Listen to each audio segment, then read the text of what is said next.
이사야서 63장 15절부터 19절까지 말씀인데 우리 한 목소리로 같이 봉독하겠습니다. 주여 하늘에서 굽어 살피시며 주의 거룩하고 영화로운 처소에서 보옵소서.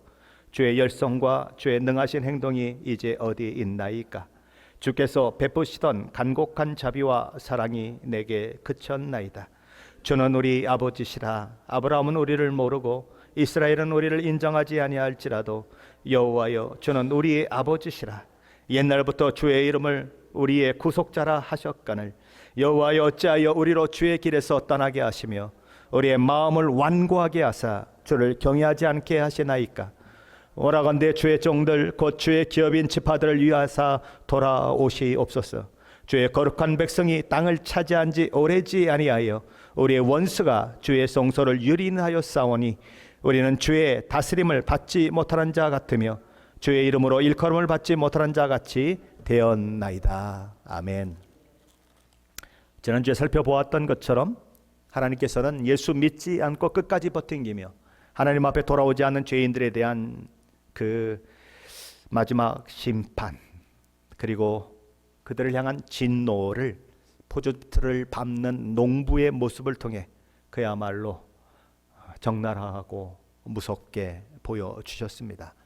포도즙들을 밟는 농부의 옷이 포도빛깔로 물든 것처럼 우리 주님의 모습은 진노의 포도즙틀을 밟음으로 인해 죄인들의 피가 튀어 피로 물든 그야말로 끔찍한 모습을 하고 계셨습니다. 이와 같이 하나님의 심판은 그야말로 무섭고 두려운 것입니다. 하나님 오래 참으셨습니다. 기다리셨습니다.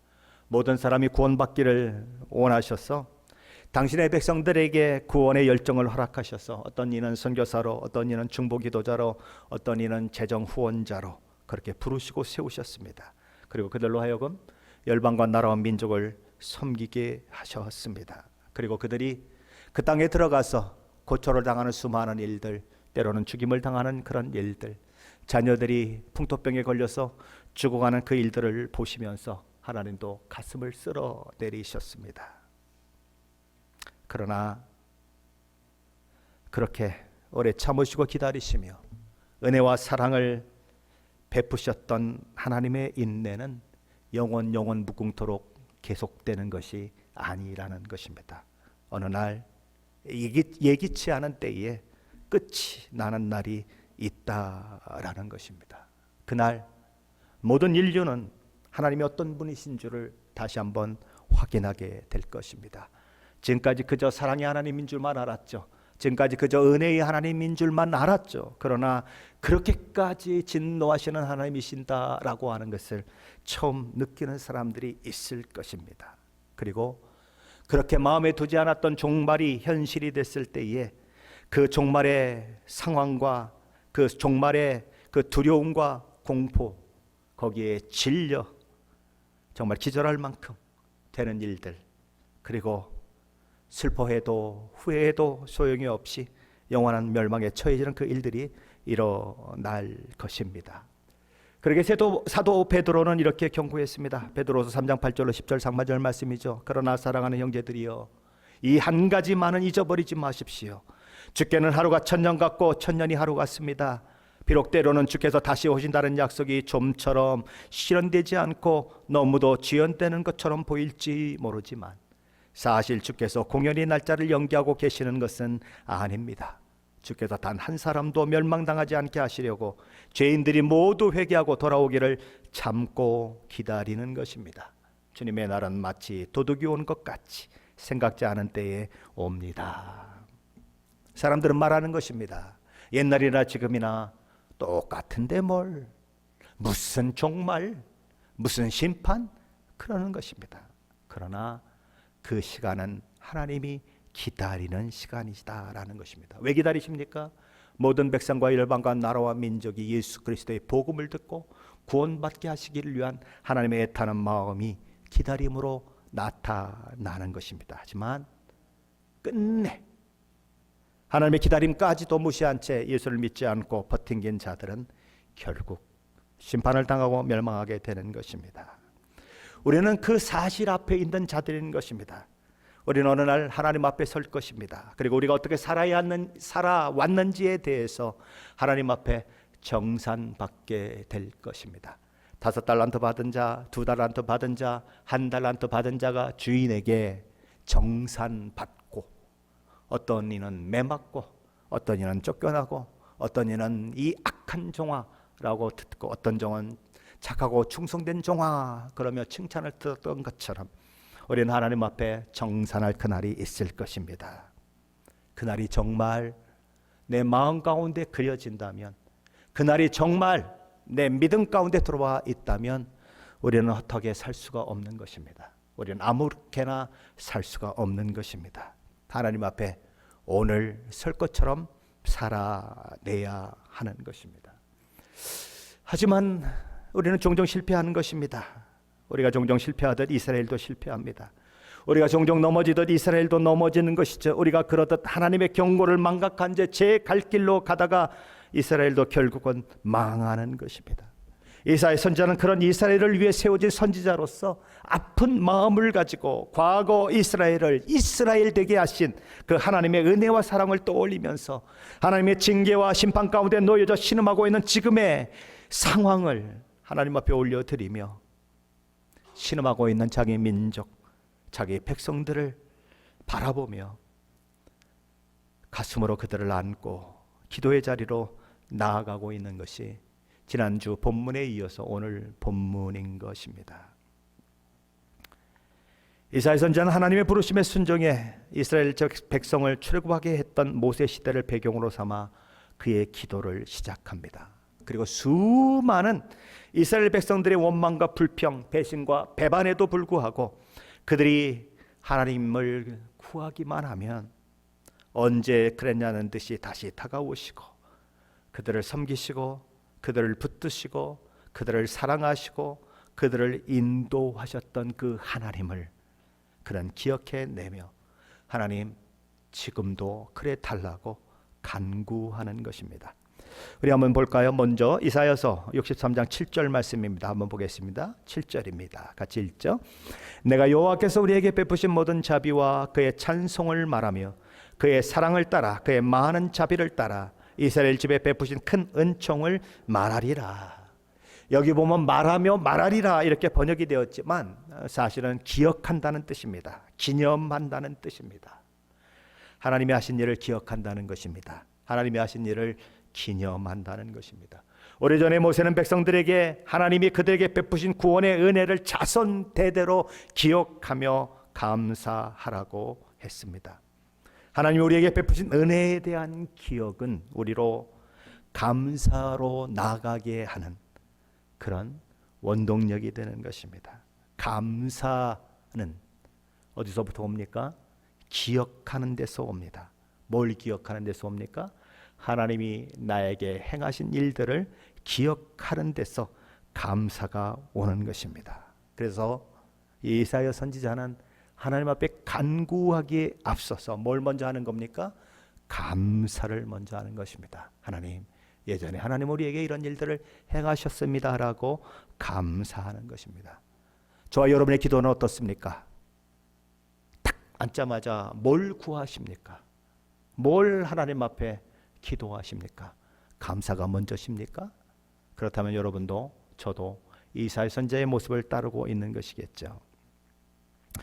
이사야 선지자는 첫째로 우리에게 베푸신 하나님의 모든 자비를 기억하며 감사했습니다. 둘째로 이사야 선지자는 하나님이 먹이시고 입히시고 기적을 베푸신 모든 일들로 인해 하나님을 찬양했던 그때를 기억하며 감사했습니다. 셋째로 이사야 선지자는 하나님의 사랑하심과 자비하심으로 이스라엘 집에 베푸신 큰 은총을 기억하며 감사했습니다. 못난 그들을 품으신 하나님의 사랑, 배반하는 그들을 품으신 하나님의 긍휼과 자비는 말로 표현할 수 없을 만큼 넘쳐나는 것입니다. 이사야 선지자는 그것을 마음속 깊이 새기며 하나님께 감사를 지금 올려드리고 있는 것입니다. 그렇다면 하나님의 이런 이스라엘을 향한 사랑과 자비, 긍휼과 은총은 도대체 어떻게 시작된 것일까요? 이스라엘 백성들이 잘났기 때문일까요? 의로웠기 때문일까요? 하나님이 상급을 주시지 않으면 안 될 만큼 그렇게 잘났기 때문일까요? 아니요. 일방적인 하나님의 은혜 베푸심을 통해 시작했다라는 것입니다. 그것을 이야기하는 것이 8절 말씀인데 한번 같이 읽어봅니다. 8절입니다. 그가 말씀하시되 그들은 실로 나의 백성이요 거짓을 행하지 아니하는 자녀라 하시고 그들의 구원자가 되사. 모든 것이 다함이 없는 하나님의 은혜였다는 것입니다. 아브라함이 아직 죄인 되었을 때에 하나님은 아브라함을 부르셨습니다. 그리고 그를 무조건적으로 택하셔서 내가 너로 모든 민족의 아비가 되게 하겠다라고 약속하셨습니다. 내가 너를 복의 근원이 되게 하겠다. 너를 축복하는 자에게 내가 복을 내리고 너를 저주하는 자에게 내가 저주하겠다는 약속을 주셨습니다. 그 하나님은 이스라엘 백성들을 향해서 뭐라고 말씀하십니까? 그들은 실로 나의 백성이다 이렇게 말씀하셨습니다. 실로라고 하는 말은 확실히 혹은 오직이라는 말입니다. 하나님께서 뭐라고 말씀하셨는가? 이스라엘을 향해서 이스라엘아 너만이 오직 나의 백성이다라고 그렇게 말씀하셨다는 것입니다. 우리 하나님께서 아모스 3장 2절 상반절에서 내가 땅의 모든 족속 가운데서 너희만을 알았나니라고 말씀하셨습니다. 세상에 얼마나 많은 나라들이 있습니까? 얼마나 많은 족속들이 있습니까? 12,000 종족이 있다 그렇게 얘기했던 것이 엊그제 같아요. 그렇죠? 어마어마한 종족들이 있는 것입니다. 그런데 그 많은 나라와 종족 중에서 오직 이스라엘 민족만 택하여 부르셨다는 것입니다. 그들만 하나님의 백성이 되게 하셨다는 것입니다. 그렇다면 그들에게 택할 만한 자격이 있다는 겁니까? 아니요. 택할 만한 공로가 있다는 겁니까? 아니요. 아무것도 없는 것입니다. 신명기 7장 7절은 이렇게 말합니다. 여호와께서 너희를 기뻐하시고 너희를 택하심은 너희가 다른 민족보다 수요가 많기 때문이 아니니라. 너희는 오히려 모든 민족 중에 가장 적으니라. 다른 민족보다 숫자가 많아서 된 것도 아니고 다른 민족보다 강하기 때문에 된 것도 아니고 꼬레비 같다 이거죠. 형편없다, 보잘것없다, 연약하다. 다시 말해서 은혜 받을 자격이 없는 자에게 하나님이 일방적으로 은혜를 베푸셔서 세운 민족이 누군가? 이스라엘이다라는 것입니다. 사랑하는 성도 여러분은 어떻게 하나님의 택하심을 받았습니까? 잘나서 받으셨습니까? 하나님 앞에 의로워서 받으셨습니까? 아니요.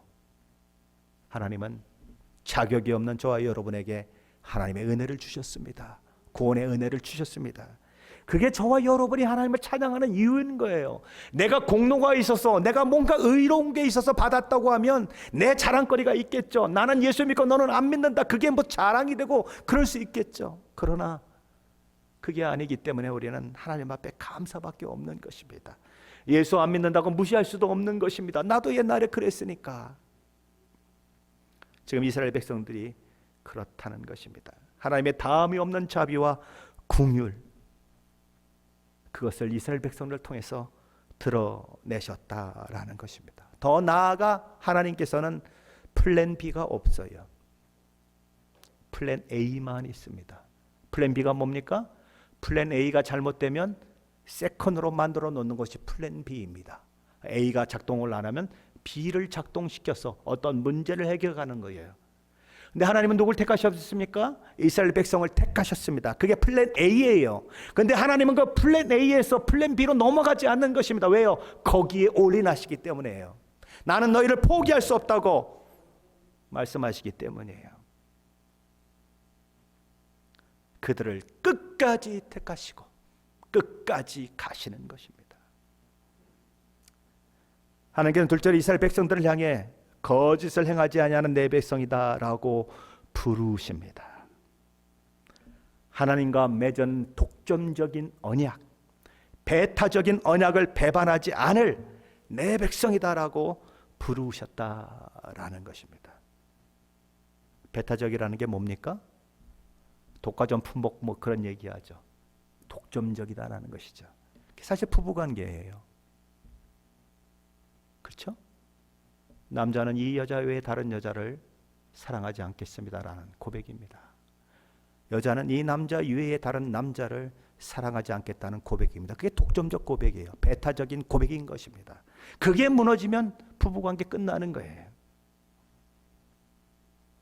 하나님도 이스라엘 백성들을 거짓을 행하지 않는 백성이다라고 부르는 거죠. 왜요? 하나님이 그런 하나님이시니까. 언약을 파기하지 않으시는 하나님, 그들이 못나고 넘어지고 자빠지고 실수해도 끝까지 그 언약을 지켜내시는 하나님. 하나님은 하나님이 이스라엘 백성들에게 신실하셨던 것처럼, 이스라엘 백성들에게 성실하셨던 것처럼 너희도 나에게 성실하고 너희도 나에게 신실하라고 그들을 불러 택하실 때에 말씀하시는 것입니다. 너희는 거짓을 행하지 아니하는 내 백성이다.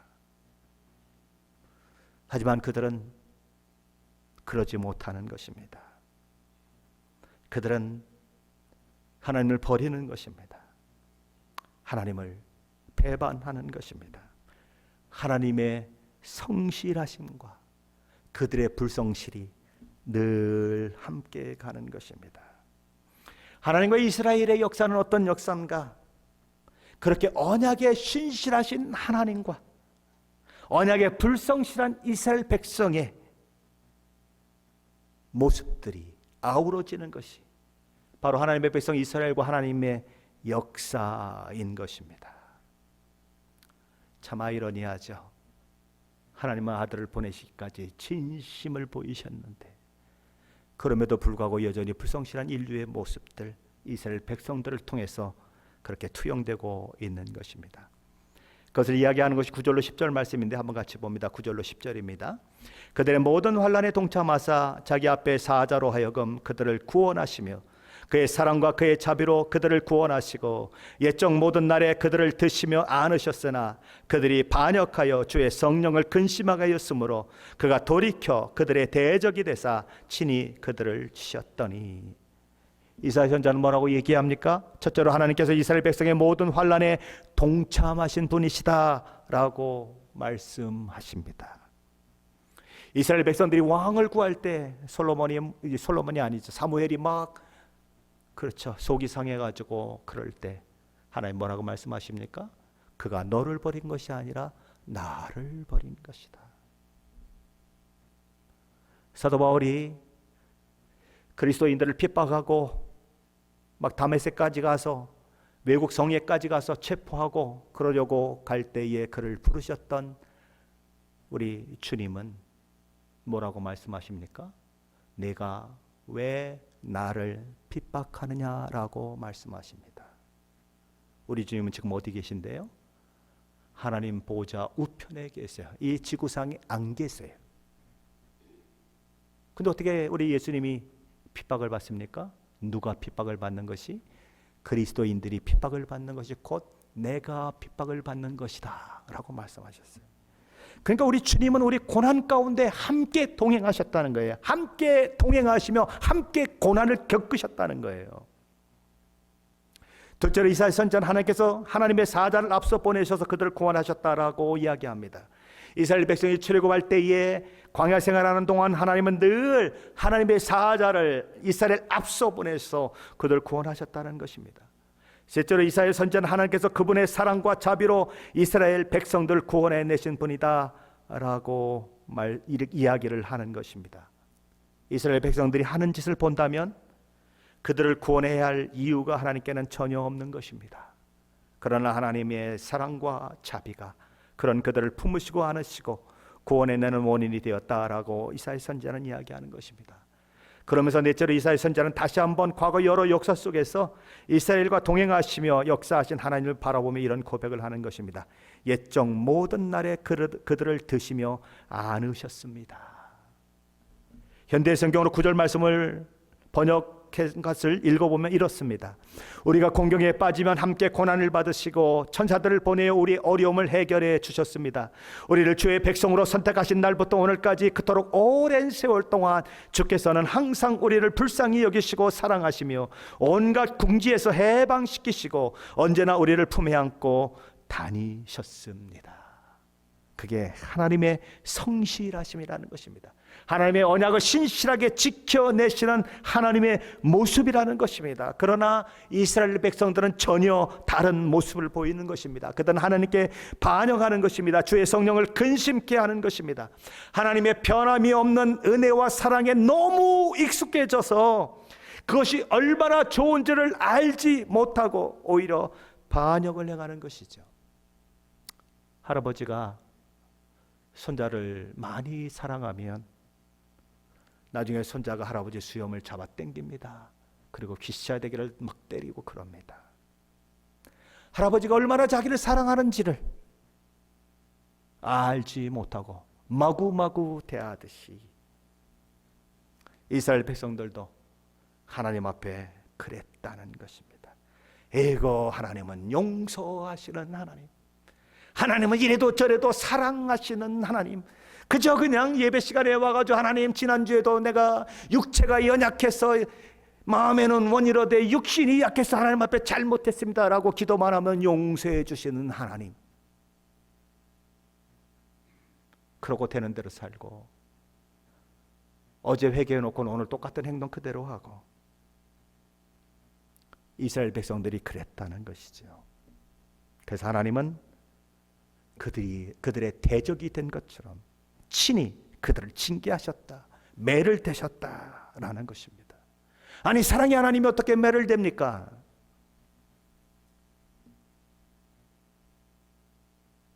매를 대시는 것은 하나님의 사랑의 또 다른 모습인 것입니다.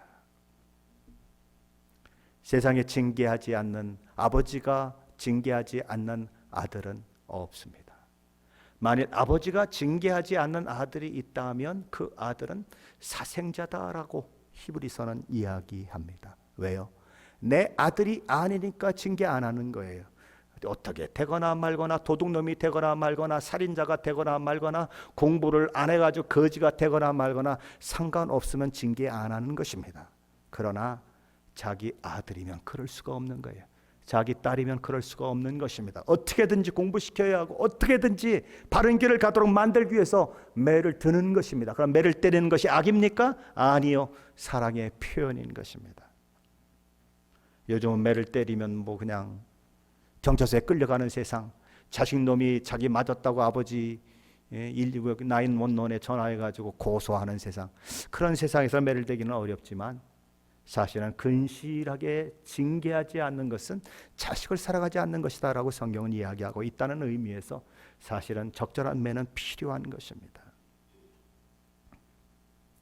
하나님이 그렇게 매를 대셨어요. 하나님이 그렇게 징계하셨어요. 하나님이 마치 그들의 원수처럼 행하시는 그런 모습을 그들은 보게 되는 것입니다. 그제서야 이스라엘 백성들은 여호와께서 출애굽할 때 그들의 조상들에게 베풀어 주신 은혜를 기억하면서 하나님 앞에 부르짖는 것입니다. 그들은 옛적에 행하신 하나님의 일하심을 기억하며 외치는 것입니다. 그렇게 우리 조상들에게 은혜를 베푸신 하나님은 지금 어디 계십니까?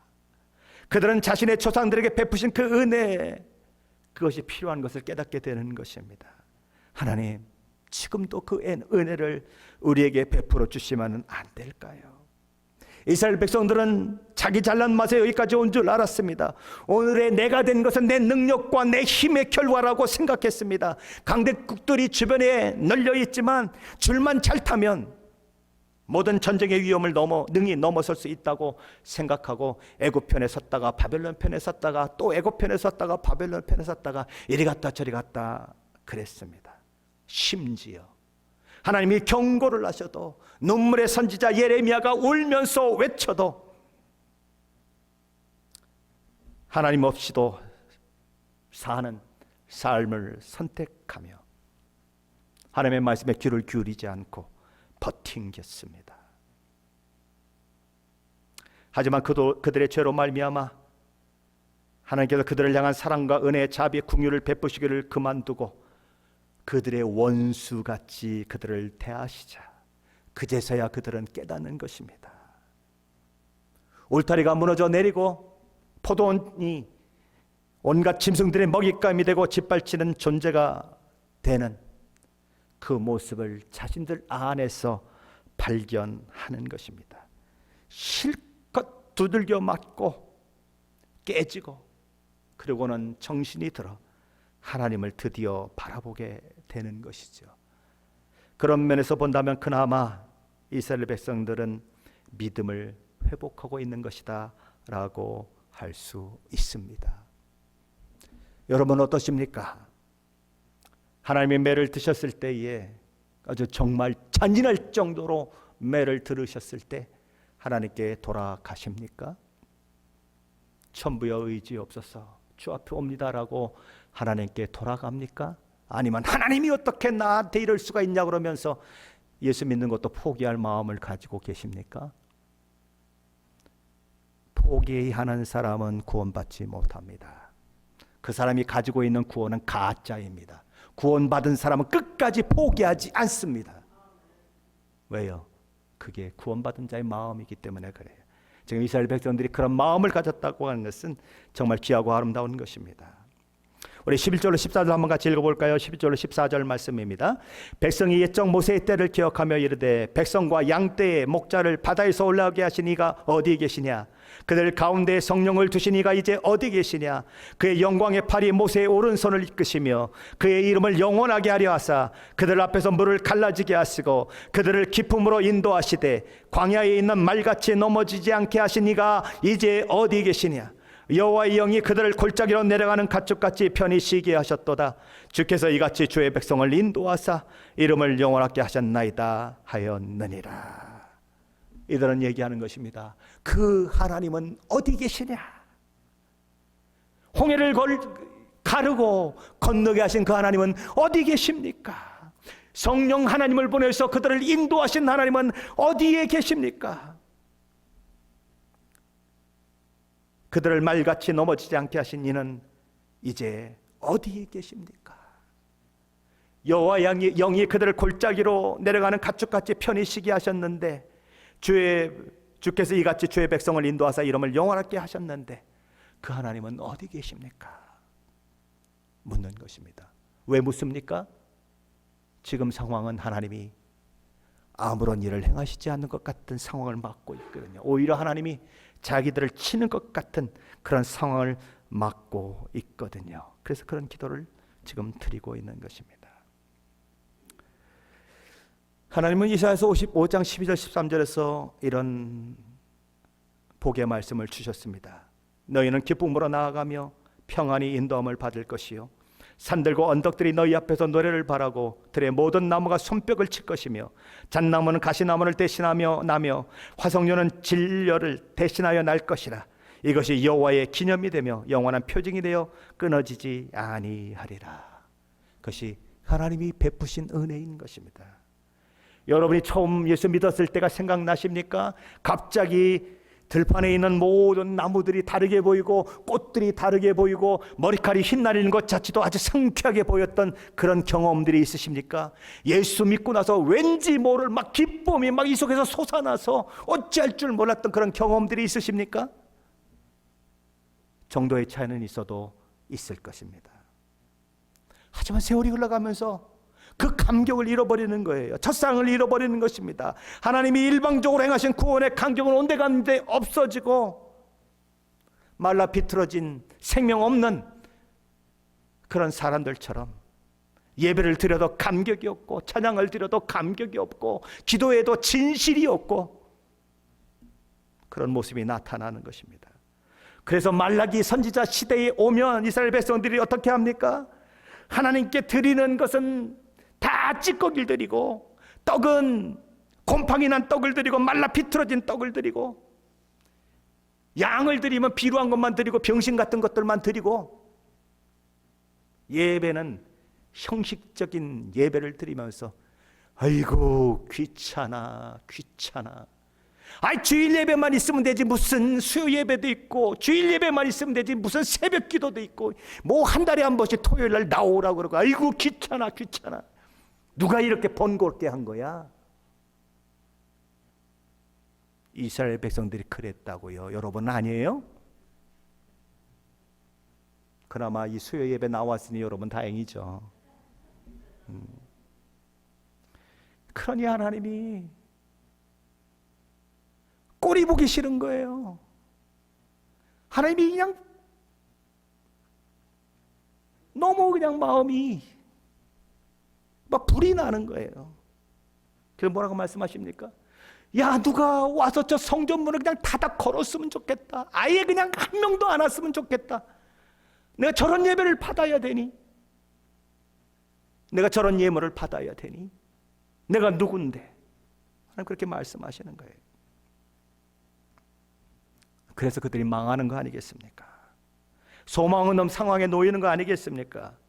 그리고 그 상황에 떨어지고 나서야, 매를 그냥 수도 없이 맞고 나서야 겨우 정신이 들어서 하나님 앞에 간구하는 거죠. 하나님, 그때가 그립습니다. 하나님이 은혜 베풀어 주셨던 그때가 그립습니다. 내가 처음 예수 믿을 때 열심히 했던 그 시간이 그립습니다. 하나님, 그 시간 다시 허락해 주세요. 그러는 거예요. 지금 이스라엘 백성들의 모습이 그런 겁니다. 이사야 선지자와 이스라엘 공동체는 이제 정신을 차리고 하나님의 자비와 사랑을 구하는 기도로 나아가는 것입니다. 그것이 오늘 저와 여러분이 읽었던 이사야서 63장 15절 19절 말씀입니다. 우리 먼저 15절 다시 한번 읽어볼까요? 15절입니다. 주여 하늘에서 굽어 살피시며 주의 거룩하시고 영화로운 처소에서 보옵소서. 주의 열성과 주의 능하신 행동이 이제 어디에 있나이까? 주께서 베푸시던 간곡한 자비와 사랑이 내게 그쳤나이다. 이사야 선지자는 주여 하늘에서 굽어 살펴주십시오라고 기도합니다. 주의 거룩하시고 영화로운 처소에서 우리를 봐주십시오라고 기도합니다. 하늘의 하나님, 온 우주 만물의 창조이신 하나님, 우리의 지금 형편과 사정을 살펴달라고 그렇게 기도하는 것입니다. 왜냐하면 지금의 이 사정은 너무나 어려운 상황이거든요. 너무나 힘든 상황이거든요. 그동안 모이신 이스라엘을 향한 하나님의 열정은 어디 가셨습니까? 그동안 이스라엘 백성을 행하신 하나님의 모든 그 행동과 그 결과들은 어디 갔습니까? 그래서 묻는 것이죠. 우리에게 열성과 능하신 행동을 하신 하나님은 어디 계십니까? 주께서 베푸셨던 자비와 사랑이 내게 그쳤으니 이 어찌된 일입니까? 하나님, 우리를 살펴주십시오라고 기도하고 있는 것입니다. 아니, 지금 이스라엘 백성들이 긍휼을 베푸시는 하나님은 어디 계십니까? 그렇게 기도할 만한 자격이 있습니까? 누가 잘못했는데요? 지들이 잘못했지 않습니까? 지들이 하나님을 배반하지 않았습니까? 온갖 잡신을 섬기고 우상 숭배하며 이 형편에 처해 있는 것 아니겠습니까? 그런데 무슨 낯짝으로 하나님 앞에 하나님 어디 계십니까? 하나님 뭐하고 계십니까? 라고 기도하느냐는 거예요. 벼룩도 낯짝이 있지 이렇게 뻔뻔할 수가 있습니까? 그런데 이사야 선지자와 이스라엘 공동체는 그럼에도 불구하고 뻔뻔하게 하나님 앞에 나아가 하나님을 구하는 것입니다. 왜요? 그럼에도 불구하고 이스라엘은 하나님의 자녀이기 때문이다라는 것이에요. 나의 못남, 나의 실패, 나의 배신, 나의 불신앙에도 불구하고 내가 넘어지고 자빠져도 하나님 앞에 나아갈 수 있는 이유는 딱 하나밖에 없습니다. 여전히 하나님이 우리의 아버지시라는 사실이에요. 16절입니다. 한번 같이 읽어볼까요? 주는 우리 아버지시라. 아브라함은 우리를 모르고 이스라엘은 우리를 인정하지 아니할지라도 여호와여, 주는 우리의 아버지시라. 옛날부터 주의 이름을 우리의 구속자라 하셨거늘. 그들이 예루살렘이 망하지 않을 것이라고 생각했던 원인 중에 하나가 무엇입니까? 우리는 아브라함의 자손이다, 언약 백성이다라는 것이었어요. 그들은 에스겔서 33장 24절에서 이렇게 말합니다. 아브라함은 오직 한 사람이라도 이 땅을 기업으로 얻었나니 우리가 많은즉 더욱 이 땅을 우리에게 기업으로 주신 것이 되느니라. 현대의 성경으로 다시 읽어보면 이렇습니다. 하나님께서는 아브라함이 혼자였는데도 이 땅을 그에게 주셨다. 그런데 지금 우리들의 숫자는 얼마나 많은가. 그러니 더욱 확실히 이 땅은 정식으로 우리들의 차지가 될 것이다. 아브라함은 한 사람인데도 이 땅을 얻었다면 우리는 이렇게 많은데 하나님이 더 많은 땅을 허락하지 않겠느냐, 그렇게 얘기하는 거예요. 그래서 어떻게 됐다고요? 망했다고요.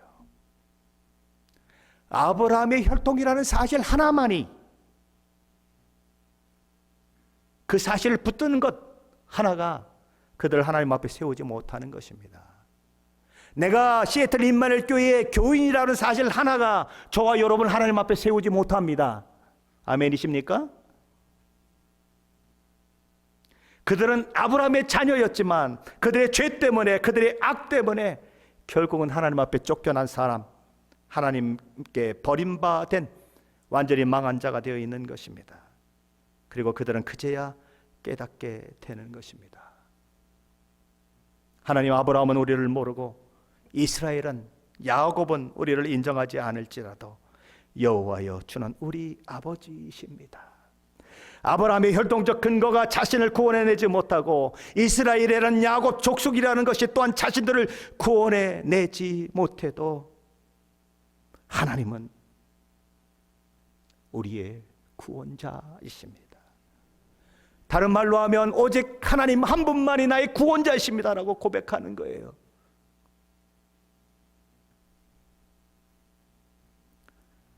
내가 목사의 아들이면 무엇하고 목사의 딸이면 무엇입니까?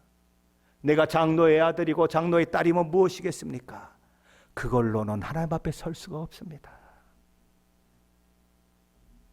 오직 하나, 하나님만이 우리의 구원자이십니다. 하나님만이 나의 유일한 소망이십니다 라고 고백하는 것과 같은 거예요. 그러니 하나님, 우리의 구원자 되시는 하나님, 우리를 구원해 주십시오라고 기도하는 것입니다. 그들은 내가 잘났으니, 내가 공로가 있으니 구원해 달라고 요구하는 것이 아닙니다. 하나님이 우리의 아버지이시니 우리를 구원해 달라고 기도하는 것, 이가 이사야 선지자와 이스라엘 백성들의 기도의 내용인 것입니다. 그들은 더 나아가 아버지 되신 하나님께 선을 행하기엔 너무나 무능한 우리를 돌아봐 달라고 기도하고 있습니다. 우리 17절 한번 같이 읽어봅니다. 17절입니다. 여호와여, 어찌하여 우리로 주의 길에서 떠나게 하시며 우리의 마음을 완고하게 하사 주를 경외하지 않게 하시나이까? 원하건대 주의 종들 곧 주의 기업인 지파들에게 위하여 돌아오시옵소서.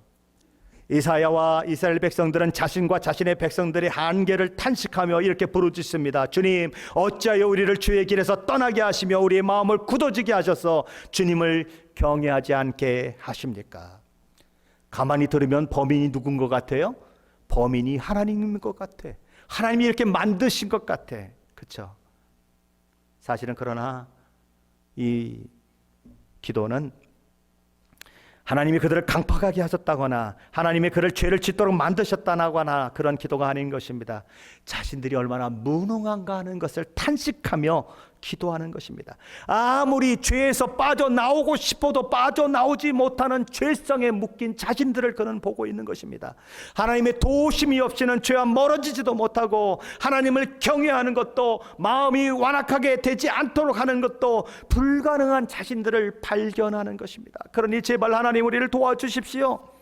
죄를 이길 힘을 주시고 우리의 완악한 마음을 부드러운 마음이 되게 해주시고 우리의 마음이 하나님을 향하도록 해주십시오라고 기도하는 것입니다. 그런 주의 종들 곧 주의 기업인 지파들을 위하여 돌아오십시오라고 그렇게 기도하는 것입니다. 과거에 범죄할 땐 하나님 없는 삶이 즐거웠습니다. 하나님이 간섭하지 않는 삶이 자유인 줄 알았습니다. 그래서 지 마음대로 살았어요. 그런데 지금 고난을 당하고 어려움을 당하고 보니까 하나님이 간섭하시는 것이 은혜고 하나님이 때리시는 것이 은혜고 그걸 깨달은 거예요. 그러니 돌아오십시오, 간섭해 주십시오라고 이야기하는 거예요. 하나님이 간섭하지 않고 내버려 두시면 어떤 일이 일어날까요? 하나님께서 인간이 하고 싶은 대로 놔두시면 어떤 일이 일어날까요?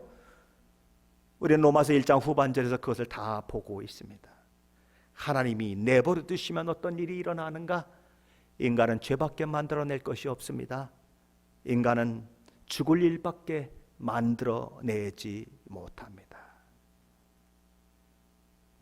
그리고 그 죄의 결과로 오늘 이스라엘 백성들은 자신들의 자랑이요 자부심이요 안전의 보루라고 생각했던 성전이 이방인들에 의해 짓밟히고 이스라엘 백성들은 하나님과 상관이 없는 백성, 하나님과 아무런 관계가 없는 백성처럼 취급받게 되었다라고 고백하는 자리에 와 있는 것입니다. 우리 18절, 19절 다시 한번 읽어봅니다. 18절, 19절입니다. 주의 거룩한 백성이 땅을 차지한 지 오래지 아니하였어. 우리의 원수가 주의 성소를 유린하여 싸우니 우리는 주의 다스림을 받지 못하는 자 같으며 주의 이름으로 일컬음을 받지 못하는 자 같이 되었나이다. 그들의 삶의 모습에 하나님의 백성의 모습이 보이지 않았습니다. 그리고 종국은 어떤 결말을 맞았습니까?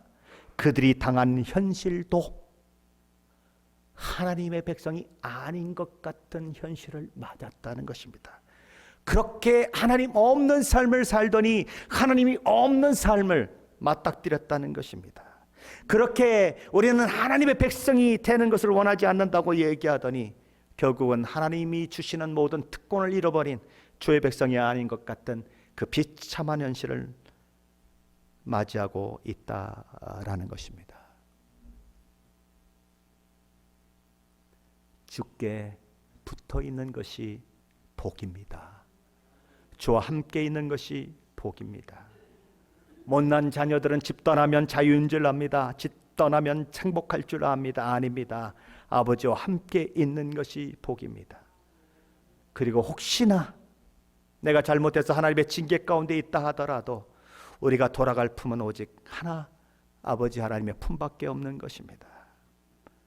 그래서 이스라엘 백성들은 얘기하는 것입니다. 이스라엘의 조상인 아브라함도 이스라엘을 몰라도 이스라엘의 이름이 있게 한 야곱도 이스라엘을 인정하지 않는다고 하더라도 하나님은 여전히 우리의 아버지이시며 우리의 구원자이시며 우리가 영원히 의지하고 따라갈 뿐입니다 라고 고백하는 것입니다. 그들은 뭐라고 기도합니까? 주여, 하늘에서 우리를 굽어 살피시며 주의 거룩하고 영화로운 처소에서 우리를 보옵소서라고 기도합니다. 비록 죄와 악으로 인하여 하나님의 징계 가운데 있고 매맞아 피투성이가 되고 맞을 자리가 없을 만큼 맞아서 온 몸이 멍든데 천지이지만 그들은 하나님 앞에 나아가 자신의 죄를 고백하며 하나님만이 나의 소망입니다라고 기도하고 있는 것입니다. 사랑하는 성도 여러분, 하나님은 저와 여러분을 결코 포기하지 않으시는 분이십니다. 그 하나님 저와 여러분을 향하여서 너도 나를 포기하지 말라라고 말씀하십니다. 내가 너희의 복의 근원이다. 내가 너희를 복주는 자다. 내가 너희를 영화롭게 하는 자다. 내가 너의 이름을 열방과 나라와 민족 가운데 뛰어나게 하는 그 하나님이다라고 말씀하십니다. 저와 여러분이 어느 자리에 있든지 그것을 잊지 마십시오. 비록 징계 가운데 있다고 하더라도 하늘을 향해 우리의 두 눈을 뜨고 하나님을 바라보며 기도하시며 하나님의 자녀의 그 영광을